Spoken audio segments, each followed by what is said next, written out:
Yeah, this is a jazz joint. Air it out. I had to clear it out, clear it out. I feel like Superman, I tear it down. Call as a quarterback, I send him out. I feel that air it out, air it out. I had to clear it out, clear it out. I feel like Superman, I tear it down. Call as a quarterback, I send him out. Take off. I'm on a rocket, a space dog. Bought a new car from Elon, wanna race. I've been asking how long is it gonna take. I've been cracking the car, had to break it safe. I've been riding my wrongs, had to change my ways. I was stuck in one place, so I had to shake. They try holding me down, but I found my way. Roddy Rich and no bicycle love me. Right away, then my heart went on ice again. Find the balance, my patience been going thin. In the field every day till I reach the end. I've been up on your side like we out of bounds. Ain't no way that they think that it's stopping now. I've been waiting for my turn to come around. I've been waiting for my turn to come around. Air it out, air it out. I had to clear it out, clear it out. I feel like Superman, I tear it down. Call as a quarterback, I send him out. I feel that air it out, air it out. I had to clear it out, clear it out. I feel like Superman, I tear it down. Call as a quarterback, I send him out.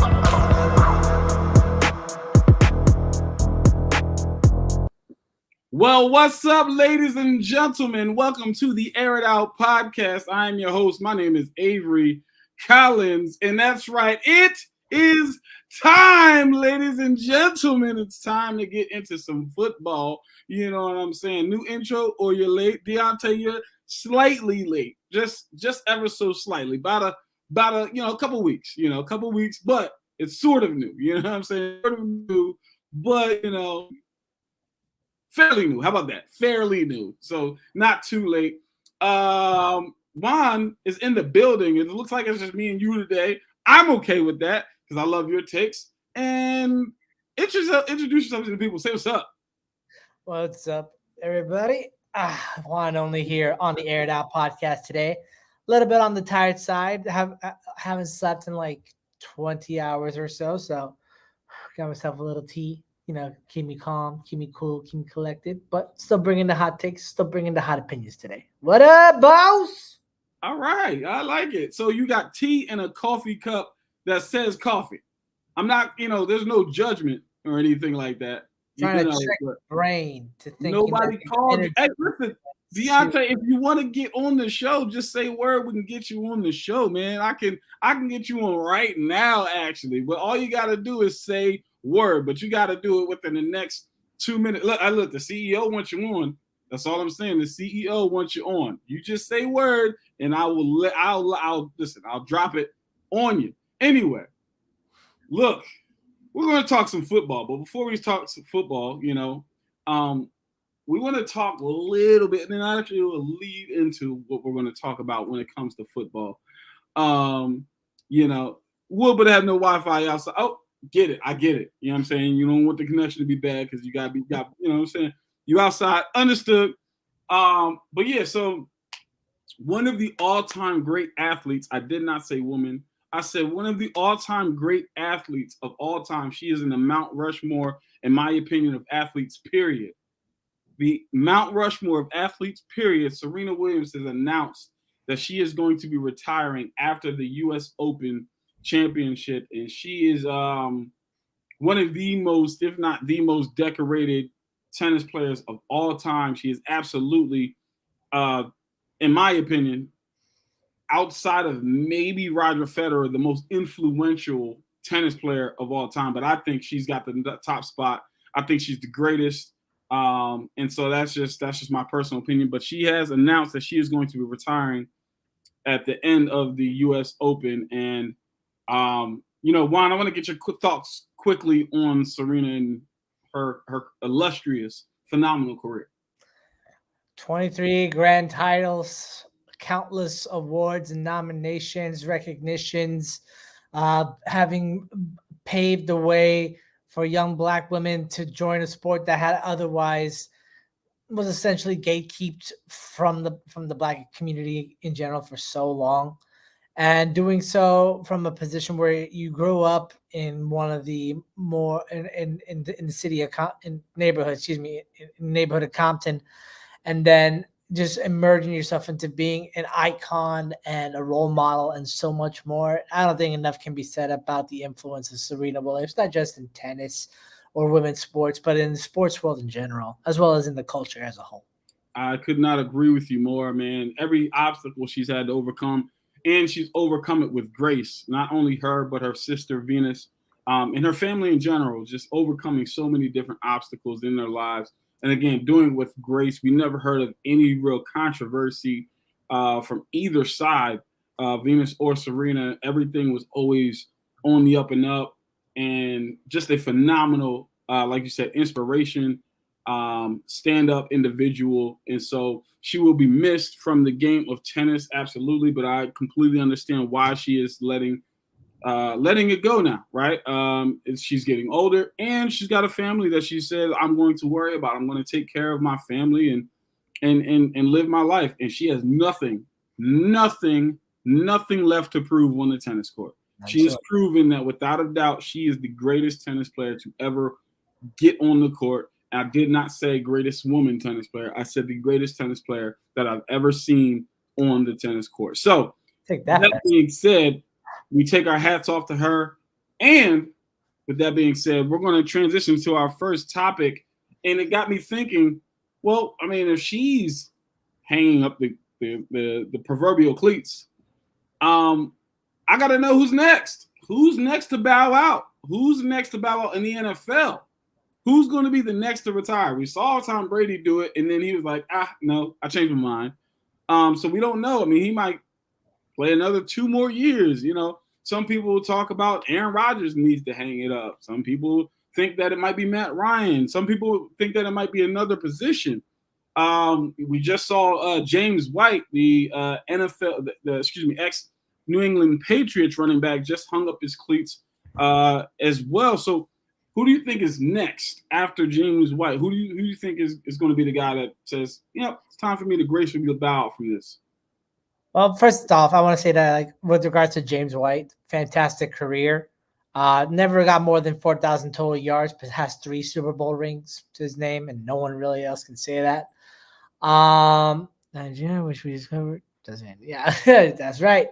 But I made a video about James White earlier today, and all my Jets friends are ostracizing me for it, calling me like a fake stan just because I put on a Patriots jersey for the video. Stop gatekeeping, man. Like, there's no gatekeeping in fandom. I can do whatever I want.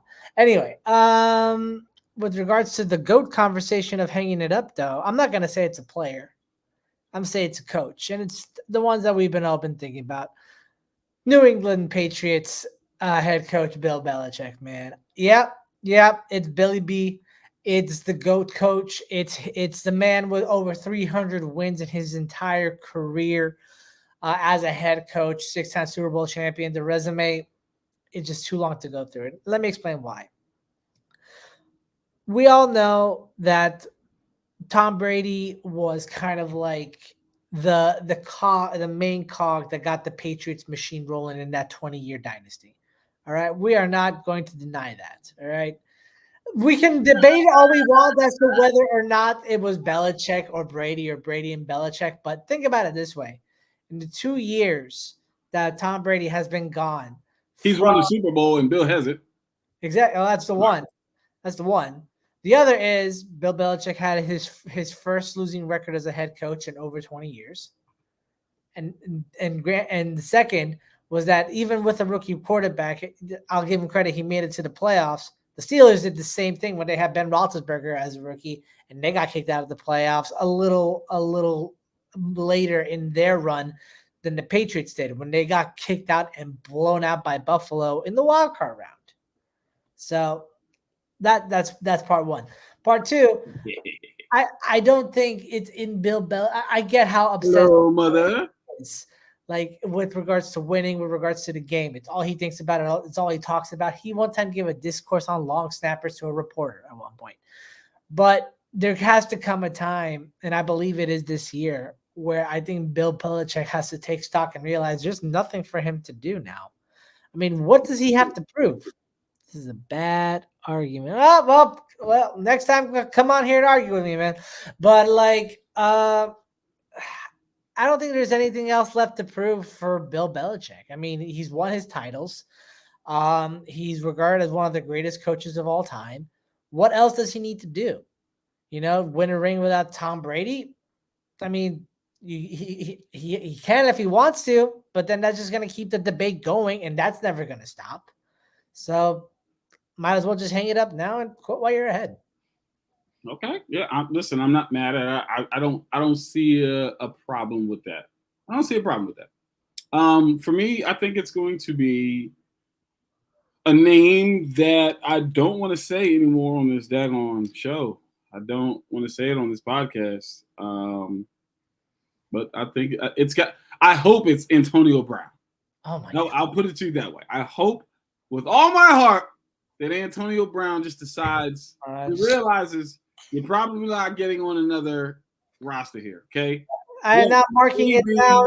0 days listen, since we have mentioned Antonio Brown on this show. yes, we are back to 0 days since AB has been mentioned on this show. I'm sorry, guys. Yes, there's some AB talk. I do apologize. But it is what it is. We got to do what we got to do. And I just here's the reason I want him to retire, so we don't have to talk about him anymore. Like the next time we talk about him, I want it to be, wow, we all knew he was going to be a first ballot Hall of Famer. Yada yada yada. Kudos to him. Let's get out of here. He probably won't be first ballot. In my opinion, he shouldn't be first ballot if T.O. wasn't first ballot. But it is what it is. I just would, yeah. Listen, if he could, that's what I want. Just right off into the sunset. So that's what I want, to go on ahead and retire, and just. I mean, like AB can go the route of Chad Ochocinco, where he never really officially declared he retired. He just left. You could do that. But like AB is also the kind of guy that is always going to make noise, is always going to bring the attention back to himself, even if the conversation isn't about himself. Like today, he talked about how his one regret in life is that he'll never see himself as like a fan seeing himself play on the field. Yeah, oh man. I mean, yeah. I don't know what else to say about that. I mean, I guess we'll see. But I just want him to go. Like I said, I want him to get out of here. I'm tired of him. Really tired of the guy. You know who else? You know who else? Like, who else should go? Like with their last year, probably your boy, Mr. Matt Ryan. This might have to be his last year, because like think about it, it's the carousel of Indianapolis. All right, how much has that revolving door gone? All the quarterbacks before him, Carson Wentz, Philip. I don't think it happens. I don't think it happens if they make the playoffs. If he doesn't make the playoffs, then yeah. But I don't think it happens if they make the playoffs, especially with that offensive line, with the young core that they've got with Michael Pittman and Jonathan. Would you be upset if he did? He can extend his career another 5 years if he plays well. It's just if he plays well. But moving on, I want to talk. I actually had something I wanted to talk about, but since it's just me and you're the resident Jets fan here, I want to talk to you about a very recent signing that you guys made that is, in my opinion, very, very beneficial. Okay, the Jets, you guys get some O-line help that was so desperately needed, absolutely needed. I think you guys made a good, offseason when it comes to some O-line moves. Obviously, your draft was phenomenal, but this move right here, this move might be the icing on the cake to make you guys, a threat at least, right? And I'm speaking of you guys, signing offensive tackle Dwayne Brown. And I really love that move. So I'm going to let you have the floor. And here we go, Chris. Don't do it. I mean, we could talk. We could get some Eagles talk, but we're not going to do it because you're not on the show. All right. Yeah. What are your thoughts? Dwayne Brown to the Jets. I'll keep it quick. I'll keep it simple. I'm happy with the move. It was just unfortunately a case of desperation over necessity over luxury. The discussion with Dwayne Brown and the Jets. The discussion with Dwayne Brown and the Jets has been happening long before Mekhi Becton got injured from that fracture in his right kneecap, which I hope he gets better soon. I hate to see him miss the year. Yeah. But, the discussion was always there as Dwayne Brown was mulling his options because there were other I'm teams, sorry. competing teams that were. It's a little dark, but I got to do it. I'm sorry. All right. You no. I'm sorry. I'm sorry. Oh, I'm done. I'm that's a done. good I won't taste. do it again. That's I'm poor sorry. taste. I'm Too sorry. soon. No, anyway. I'm sorry.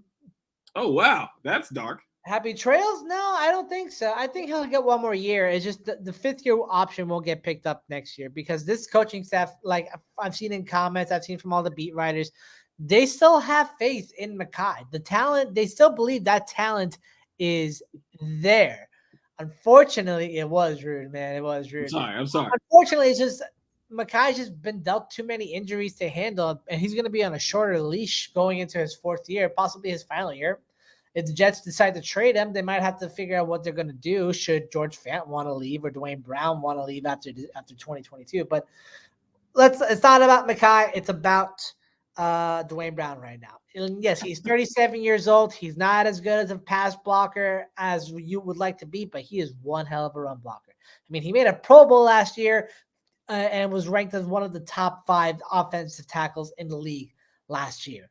Okay.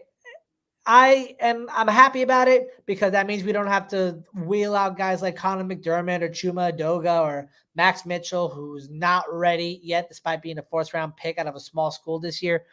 I think he's going to be a great stopgap. I will only consider this year a success if the Jets can make a wildcard spot. That's my standard. Now that you have and dedicated $22 million to a 37-year-old offensive tackle who will most likely play on the left side, guarding the blind side, it has to be the wild card. That's the standard now. I like it. I'm not mad at it at all. Like I said, I do like the signing as well.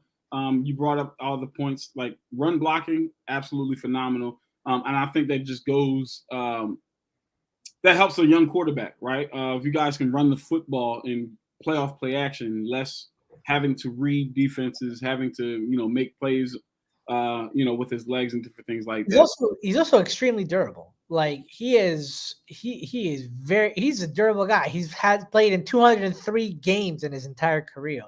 Yeah, Like, very true. Very, very, very true. Listen, like I said, I really love the signing. I think, like I said, with the injury to Mekhi, I think this was a great pickup for you guys. And you like I said, you hit the nail on the head on all the points. But again, for me, it's really just more so in the running game. Obviously, with Michael Carter, and you just drafted Breece Hall, like that. I mean, to me, I'm just saying you guys are building a recipe to be at least a threat. Well, I think it comes together so much this year that you make a wild card spot. No, only because I'm still not high on Zach Wilson. But if he plays well, I wouldn't be surprised to see it happen. I'm buying the hype from all the training camp reports I've been reading and keeping up with. I'm buying into the hype because the kid looks like he's picked it up. Like we shall see. We shall see. But in other football news, we've got football tonight, ladies and gentlemen, and it's a doubleheader. Might I add? I believe there's games on right now, currently. Yep. And those games are as well. Actually, we're going to start with, the Tennessee-Baltimore game. And Juan, I want you to give me your thoughts about this game, and I want you to give me your game picks. Your thoughts about the game and your game pick. So right now, everyone draft Elijah Moore this year. Maybe Garrett. Maybe Garrett doesn't have to go against Sauce. Just to give a quick update, it's 3-0 Giants against the Patriots in the first quarter. So that, but no, we're focusing on the later game, which is Titans versus Ravens. I have, from what I've seen from both teams, it's kind of like business as usual for them. The only issue is that the Titans have been dealing with a lot of injuries to their secondary. and there's an open competition on for the right tackle spot. That's where like a lot of people should be paying attention going forward. For the Ravens, it's same thing with the secondary. They've had some of their backups like really shine in the last week or so, but Marlon Humphrey is still sidelined. I'd want to really pay attention to J.K. Dobbins if he plays tonight after coming back from that knee injury and being taken out the pup list. And Kyle Hamilton, see how he performs. I know he's had his camp going up and down so far this summer, and plenty of Ravens fans have called him out for it on Twitter, which I must say it's a rookie, dude. Come on. So keep your eye on the Notre Dame product. But ultimately, I'm gonna go with the Ravens to beat the Titans in what I think is already a pretty good out of division rivalry. Like these teams hate each other. They do not like each other. Yeah, so it's gonna be a good one. Yeah, it definitely is going to be a good game. I can't wait to see it. For all the points that you said, but mainly for seeing Kyle Hamilton. I think I really want to see this guy, like you said, just kind of up and down camp. The guy. I think one of the things that is concerning for me is there are certain clips I saw him impress man, and I'm like, that's never been this guy's game. Like he's not a press man guy. He's not a corner. He's a true safety. He's not a corner. He's not a press man guy. He's somebody who we put in the back and just let him roam the field. He's not super duper fast, right? Right. He only ran, I believe, a 4.5 at the combine. He's big and he's stocky. Like he's big and he hits hard. That's all you really need. And so my issue is either have him in the box to hit some people or just let him be in the back and roam. But I don't really like seeing him being pressed. God, y'all really living up for Coach and Darius me. But yeah, I don't want to see it.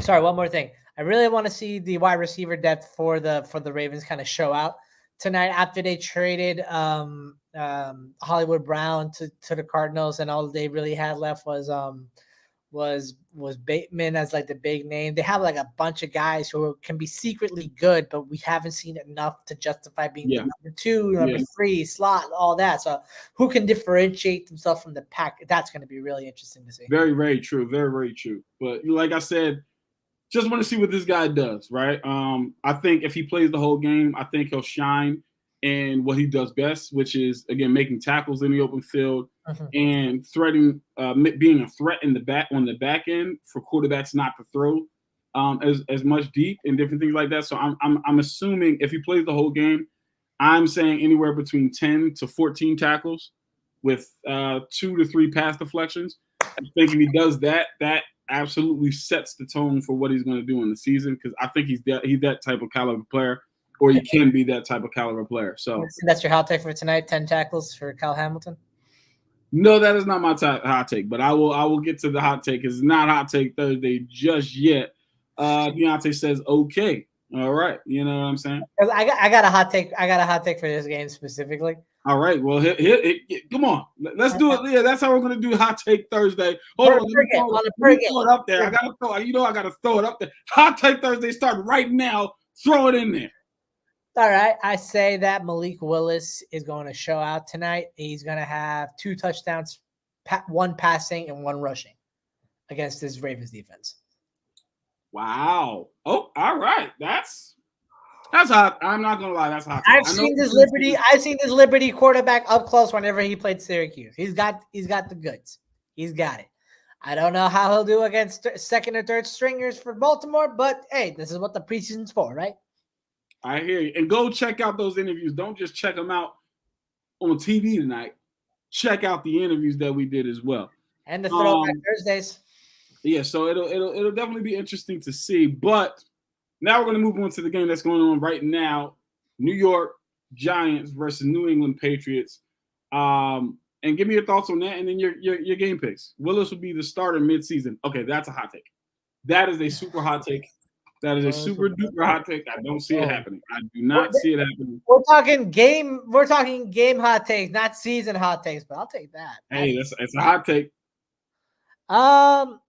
Well, so updates. Brian Hoyer just threw a touchdown, so it's 7-3 Patriots. So Mac Jones is starting tonight.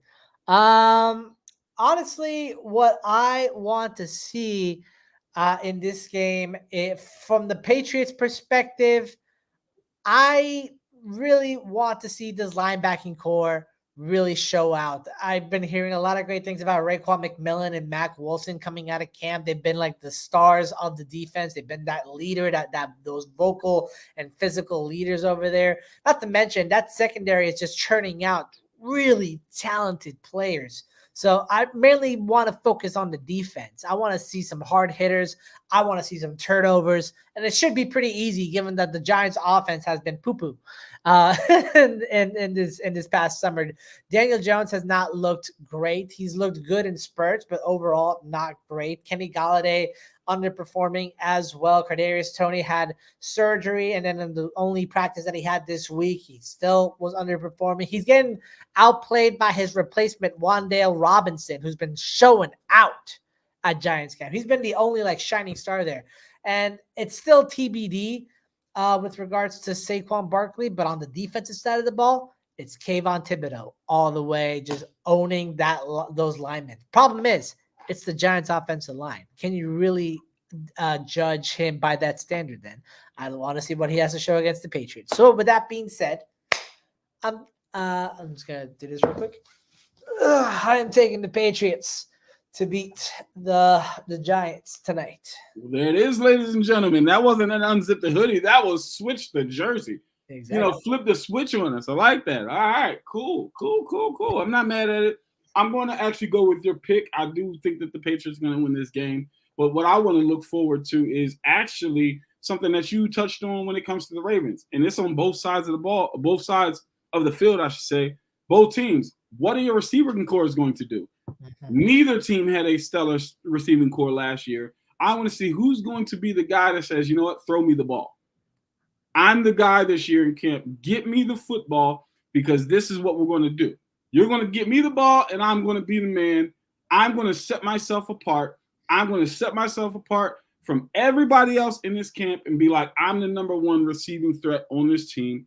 I'm the guy who's going to get the big old contract. I'm going to be the guy that takes us to the next level. Because if we're looking at it, those are two things that are holding both of those teams back. Mm-hmm. Nobody on the Patriots is a receiving threat to the point where we're saying, oh, we've got to, worry about this guy, which means we can just keep on the running game. I will say I've been hearing great things. I've been hearing great things about New England's second round rookie Tyquan Thornton.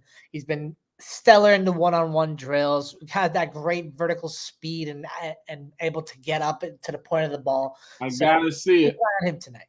Show it to me. So that's it. My hot takes for Hot Take Thursday. So my hot takes are actually this. Let's go with the Titans-Ravens game. Titans-Ravens game. My hot take is I'm going to do it. Kyle Hamilton. Interception and a sack and a forced fumble. That's my hot take right there. That's too much on the shoulders of this kid, man. Forced fumble. That's it. You can only layer up in the summer like that Wisconsin one. You made me turn up my AC. Take that. I was sweating under all those layers, man. I still got another shirt underneath it too. Yeah, man. So that's my hot take for that game. My hot take for the Giants and the Patriots game. My hot take is, I really don't have a hot take for this game, man. I mean, again, I'm not seeing much, but if I was going to give a hot take, I would say Patriots break a preseason record for sacks. There it is. All right. My hot take is Kayvon Thibodeau gets 2 sacks on the night. Not mad at that. I can see it. I can see it. Juan is a savage. Yes, he is. That's why he is the one and only. And this is the one and only podcast where you can get all this stuff. You know what I'm saying? I think we just do this well. I'm not going to say that we do it better than anybody else. You know what I'm saying? Yes, we do. But I'm going to say that we just do it well. Ladies and gentlemen, thank you for joining in. Please do not forget to follow us on all your social media platforms. That is Facebook and Instagram, Inside the Hashes, and Twitter, Inside Hashes. Okay? And please go check out the website, www.insidethehashes.com. com. You can get all of your content. Again, interviews like we were talking about. Go check out that Kyle Hamilton interview right now. You know what I'm saying? Go check out the blogs, the podcasts, all of the stuff. We are the apex of football. So check it out. www.insidethehashes.com. Nah me. You know what I'm saying? Appreciate you, Pop. Thank you so much. Now, while you're doing that and while you're checking out all of that stuff, please do me a favor and go to YouTube. Hit the like button. Hit the subscribe button and then turn on the notification button so you can know when we're going live. And you can drop your comments in the chat. Get them, posted on air live just like they were today. Anyway, ladies and gentlemen, that man right there is Juan, the one and only. My name is Avery. This is the Aired Out Podcast, brought to you by none other than Inside the Ashes. You see the cap. You see the cap that he's wearing. Check it out. Look at his hat. Look at his hat, ladies and gentlemen. With that being said, we're going to get out of here. But if Matt Ryan stops patting the football, we can absolutely see him extend his career. You really got to stop. Extend his career a little bit. He can get 5 more years if he stops patting the football. That's all I'm saying. That's all you got to do is